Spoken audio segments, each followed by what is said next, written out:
Welcome back to my YouTube channel. ఒకానొక సమయంలో పరమానందయ్య గారి వద్ద 12 మంది శిష్యులు ఉండేవారు. వారు చాలా అమాయకులు. ఒకరోజు వారి గురువుగారు ఆ 12 మందిని అడవికి వెళ్లి కట్టెలు తీసుకురమ్మని చెప్పారు. శిష్యులందరూ అడవికి వెళ్లారు. బాగా కష్టపడి కట్టెలు సేకరించారు. తిరిగి ఇంటికి బయలుదేరారు. అయితే దారిలో వారు ఒక చిన్న వాగును దాటాల్సి వచ్చింది. అలా వాళ్ళు ఆ చిన్న వాగుని జాగ్రత్తగా దాటేశారు. కాని అప్పుడే ఒక పెద్ద సమస్య వచ్చింది. ఆ 12 మంది శిష్యులలో ఒక శిష్యుడికి ఒక ధర్మ సందేహం కలిగింది. అసలు మనమందరం క్షేమంగానే ఉన్నామా? ఎవరైనా ఆ వాగులో తప్పిపోయారేమో, ఒకసారి మనల్ని లెక్కపెట్టుకుందాం అని. అప్పుడు ఒక శిష్యుడు ముందుకు వచ్చి మిగతావారిని లెక్కపెట్టడం మొదలుపెట్టాడు.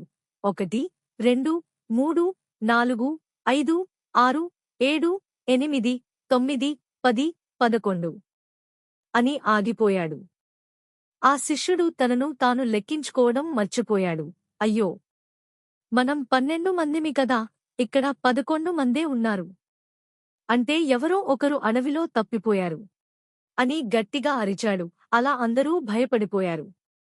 మళ్ళీ మరొకరు లెక్క పెట్టారు. అతను కూడా అలాగే తనను తాను వదిలేసి 11 అని తేల్చాడు. ఇలా ఒక్కొక్కరు లెక్కపెట్టినా అదే ఫలితం వచ్చింది. అయ్యో, మనలో ఒకడు అడవిలో తప్పిపోయాడు. ఇప్పుడు గురువుగారికి ఏం సమాధానం చెప్పాలి అని అందరూ గట్టిగా ఏడవడం మొదలుపెట్టారు. అందరూ కూడా. అప్పుడే అటుగా వస్తున్న ఒక బాటసారి వారిని చూసి ఎందుకు ఏడుస్తున్నారో అడిగాడు. వారు జరిగిన విషయం చెప్పారు. ఆ బాటసారికి విషయం అర్థమైంది. అప్పుడు ఆ బాటసారి, మీరందరూ వరుసగా నిలబడండి, నేను లెక్కపెడతాను అని చెప్పి ఒక్కొక్కరిని గట్టిగా ఒక దెబ్బ కొడుతూ 1 2 3 అని 12 వరకు లెక్కపెట్టాడు. చివరగా 12 మంది ఉన్నారని తెలిసి ఆ శిష్యులు ఆశ్చర్యపోయి, అబ్బా, మనలో ఒకడు తప్పిపోలేదు, అందరం క్షేమంగానే ఉన్నాం అని సంతోషపడ్డారు. తమ అమాయకత్వానికి, తెలివితక్కువతనానికి ఆ బాటసారికి కృతజ్ఞతలు చెప్పుకుని సంతోషంగా తిరిగి వెళ్ళిపోయారు.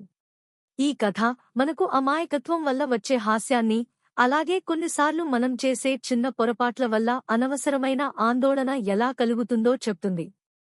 మీకు ఈ కథలోని ఏ భాగం బాగా నచ్చింది? కామెంట్ రూపంలో మాకు తెలియచేయండి.